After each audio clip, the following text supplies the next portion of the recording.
Yesta a quitté la maternité hier avec son deuxième bébé Adriane. Elle se confie aujourd'hui en détail sur son accouchement de rêve.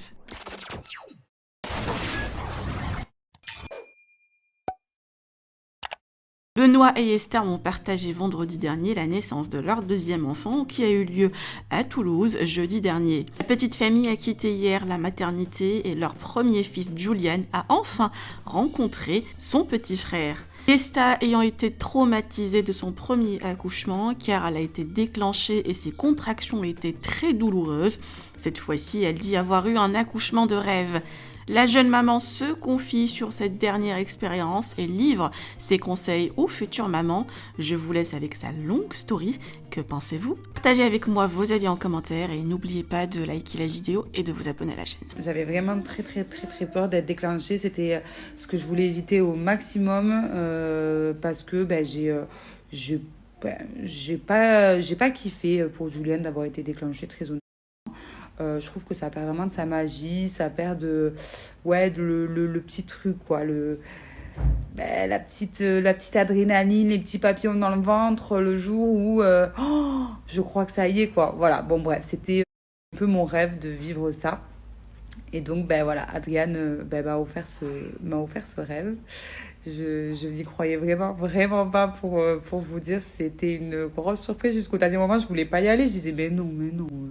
Benoît des Top Chef, je ressentais quelque chose, mais j'arrivais pas trop à décrire ce que c'était.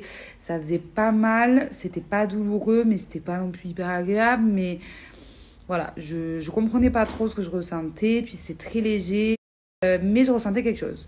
Alors que j'avais jamais rien ressenti, ni pour Julienne, ni pour Adrien. Donc là, je dis à Benoît, je crois que je ressens un truc. Et là, il me dit, oh là là. Donc il commence à mettre les valises dans la voiture. Il est parti se tondre la barbe quand même. Il est parti se faire la barbe. Et moi, je lui disais, mais Benoît, mais qu'est-ce que tu fais? Mais n'importe quoi.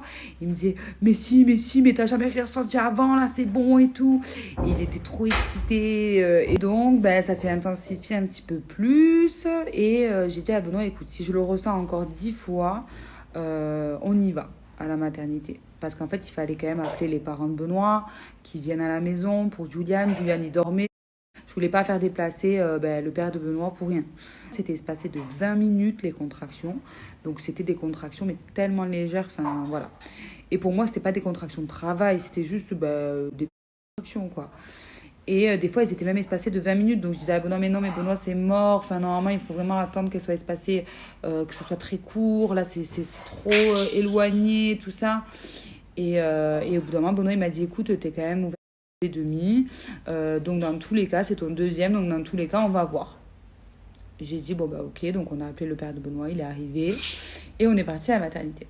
Donc, du coup, je suis arrivée à la maternité. Benoît m'attendait dans la voiture parce qu'il avait le droit de venir qu'à partir du moment où on m'acceptait en salle de pré-travail. Voilà. Donc du coup, elle m'a fait le monitoring, etc. Elle a regardé mon col, elle m'a dit que ça n'avait pas évolué, que les contractions n'étaient pas efficaces sur le col, mais qu'effectivement, il y avait des contractions et que vu que j'étais déjà bien ouverte et que c'était mon deuxième, qu'elle me gardait en salle de pré-accouchement. Donc là, j'étais trop contente. Là, je dis à Benoît, c'est bon, tu peux me rejoindre. Donc là, Benoît, il arrive, lui non plus, il ne croyait même pas, il était choqué. Donc on était en pré-accouchement. Donc j'ai fait du ballon, ensuite j'ai fait un bain et c'est vrai avec des huiles, etc. Et en fait c'est vrai que il s'est avéré que ça a calmé les contractions. Donc là il était 3h30 du matin, Benoît il s'est endormi et là j'ai dit à la sage-femme, bon je vais me coucher et on verra demain. Juliane il est en train de se faire changer la couche, il déteste ça. Et là, à 6h30, vraie contraction douloureuse qui a duré longtemps, qui a duré au moins, je pense, 50 secondes. Donc là, je me suis dit, là, je sens que c'est la contraction. Je sens là, on le sent, je pense, à ce moment-là.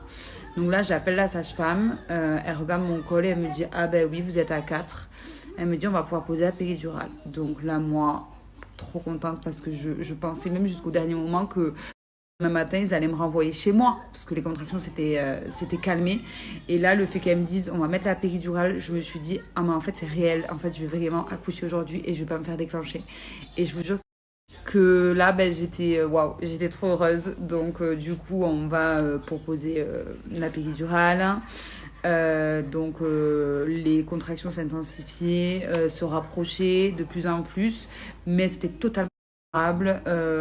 Voilà, j'ai pas eu une seconde de grosse douleur. Voilà, c'est-à-dire que la péridurale a été posée tellement au moment parfait, mais vraiment au moment parfait, que le temps qu'elle fasse effet, donc oui, quelques contractions qui, je serrais un peu les dents, mais franchement, mais par rapport à ce que j'ai vécu pour Julienne, c'était rien, c'était tellement, mais tellement gérable. Donc là, elle re-regarde mon col, du coup, donc c'était à peu près 2 heures après que j'étais ouverte à 4 dans la salle de pré-accouchement pour vous faire un ordre d'idée. Le temps que la péridurale soit posée, etc., etc. Et donc, elle me dit, ah ben, ça y est. Elle me dit, il n'y a plus de col. Elle me dit, vous êtes à 10. Ça y est, c'est... Elle me dit, ben, d'ici 30 minutes, vous allez rencontrer votre bébé. Alors là, avec Benoît, on était choqués. C'est allé tellement vite. Incroyable. On n'a rien vu venir, on n'a rien vu passer. Il n'y a pas eu de douleur, il n'y a pas eu de souffrance.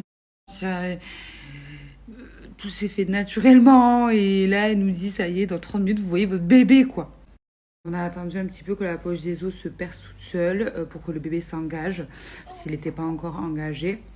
Sauf que la poche des os ne se perçait pas, donc elle est venue, elle m'a dit, bon, ben, je vais percer la poche des os, comme ça, le bébé va commencer à s'engager. Donc là, elle a percé la poche des os. Mon amour! Elle a percé la poche des os et en fait, en la perçant, elle m'a dit, c'est incroyable, en la perçant, j'ai senti sa tête avançait et en fait il s'est engagé direct. Dès qu'elle a percé la poche des os, il s'est placé. Elle m'a dit comme si il était gêné par la poche des os et qu'il attendait que ça, quoi. Donc là déjà, on s'est retrouvés avec Benoît tous les deux à se dire déjà, même sans avoir vécu l'accouchement, déjà là tout est incroyable. Déjà là tout est incroyable, tout se passe bien, on est serein, on est apaisé. Et par rapport à ce qu'on avait vécu pour Julienne, c'était déjà une victoire incroyable. On était souriants, on était bien, on se sentait vraiment bien.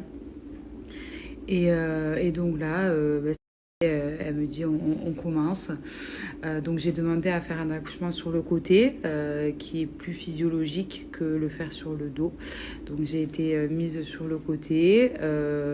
Voilà, je lui ai demandé ça. Elle m'a écoutez, on n'a pas l'habitude de le faire souvent, mais on va le faire. Et si jamais on voit que bon, ben, c'est un petit peu compliqué ou quoi, on se remettra sur le dos. J'ai dit oui, pas de souci. J'aimerais bien juste essayer. Après, par rapport à l'épisiotomie aussi, je lui ai de suite dit, écoutez, si vous devez faire une épisiotomie, faites-la, il n'y a pas de souci. Je veux vraiment éviter d'être déchirée. Pour Juliane, j'ai été déchirée interne, externe, épisiotomie, enfin tout. Et là, je lui ai dit vraiment, je préfère que ça soit bien fait proprement et qu'il n'y ait pas de déchirure. Donc, si vous pensez qu'il faut faire une épisiotomie, faites-la, il n'y a pas de souci. Donc, elle a bien entendu tout ce que je lui ai dit. Non, parce que des fois, ça fait peur, une épisiotomie, mais au final, vaut mieux que ça soit fait proprement plutôt que ça soit déchiré. Vraiment, si jamais vous n'avez jamais accouché ou que vous allez bientôt accoucher pour la première fois, en tout cas, moi, c'est le conseil que je vous donne, c'est de faire d'une épisiotomie parce que ça se recoue, ça se résorbe très bien. Enfin, voilà, il y a pas de raison d'avoir peur. Maintenant, les déchirures, c'est plus compliqué. Alors, en ce qui concerne l'accouchement, pour vous la faire grosso modo, ça a duré à peu près 3-4 contractions. Il faut savoir que par contraction, on pousse 3 fois. Donc, ouais, 3-4 contractions, pas plus. Ça a été très rapide. La elle était tellement bien posée que je sentais tout, mais sans aucune douleur. Sans aucune douleur, mais je sentais absolument tout. Le passage du bébé, quand je poussais, quand voilà, je sentais mes contractions. Et ça, c'est je n'avais pas vécu pour Juliane. Pour Juliane, j'étais totalement anesthésiée à 100%. Donc, je ne sentais rien. Et franchement, c'est dommage. C'est dommage parce que c'est pas la même chose, c'est pas le même vécu, le même ressenti. Je n'ai eu aucune déchirure, aucune épisiotomie. Nada. L'accouchement s'est fait dans la douceur la plus totale, dans la sérénité, dans le bonheur, C'était un moment incroyable, mais incroyable. Et franchement, cette sage-femme qui m'a accouchée, Carole, je ne l'oublierai jamais de ma vie. Il est petit et là on me l'a donné contre moi et je l'ai vu et j'étais trop heureuse, j'étais en pleine forme parce que pour Julian pareil, j'ai fait une hémorragie, je me suis évanouie, je pouvais pas le prendre pour peau, je pouvais pas l'allaiter et donc là en fait j'ai vécu mon après accouchement avec mon bébé contre moi. De suite il a voulu téter donc j'ai pu lui donner le sein et c'était incroyable, c'était magique, c'était magnifique. Quand j'ai accouché et que j'avais mon fils sur moi, j'ai dit à Benoît, Benoît, je suis déjà nostalgique, j'ai déjà envie de revivre exactement ce que je viens de revivre à l'instant. Et j'ai dit à Benoît, j'ai déjà envie de faire un troisième, mon Dieu, mon Dieu, mon Dieu, je vous jure, c'est addictif, c'est incroyable. C'est ce que j'ai vécu, je vous jure, j'ai même pas les mots pour décrire ça. Non, mais tellement j'ai remercié mon fils. Je lui ai mis sur son berceau après le lendemain et je lui ai dit merci. Merci de m'avoir fait vivre ça parce que c'était incroyable. Je me demandais beaucoup aussi, j'ai accouché à l'hôpital Paul de Viglier, c'est pas à la clinique, c'est à l'hôpital de Purpan, enfin de Toulouse quoi. J'ai été suivie aussi là-bas par une sage-femme, juste incroyable aussi, incroyable. Laetitia qui s'est occupée de moi mais comme personne. Franchement, j'ai eu affaire qu'à des personnes en or, en or.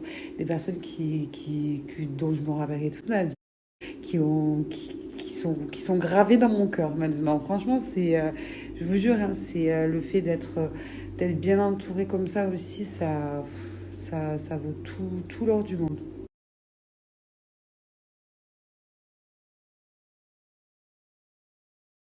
Pour la fameuse question, est-ce qu'ils se ressemblent? Alors, honnêtement, je trouve qu'ils se ressemblent comme deux gouttes d'eau. Mais Adriane est née, en tout cas, cheveux relativement blond foncé, blond. Alors que Julienne avait les cheveux noirs. Adrienne a les yeux bleus pour le moment. Alors oui, je sais, les yeux, ça va évoluer, nanana. Mais en tout cas, Julienne avait les yeux noirs. Yeux noirs pour Juliane. Et donc Adriane, pour l'instant, yeux bleus et cheveux blonds. Et la peau plutôt blanche rosée, plutôt comme moi. Alors que Juliane, il était déjà typé. Il était comme Benoît un peu plus. Voilà, donc j'ai l'impression que c'est les mêmes, mais pas les mêmes couleurs. Après, à voir comment ça va évoluer. Mais sinon, c'est la même tête, la même